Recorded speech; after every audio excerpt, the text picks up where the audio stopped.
Let's go through the questions we have today. Drum roll. Bah! Somebody asked me recycle time. What is recycle time?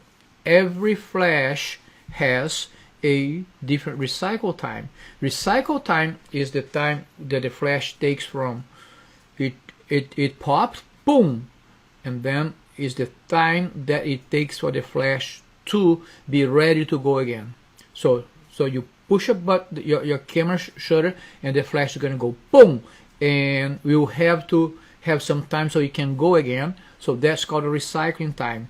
Recycling time changes as you shoot, depending on the power of the flash. Okay, so if you're using a flash in full power, the recycling time is going to be longer than if you use flash at 164 or 128 lower power, right? Usually when you shoot flash lower power, you can pretty shoot like all the time, and the flash will fire all the time.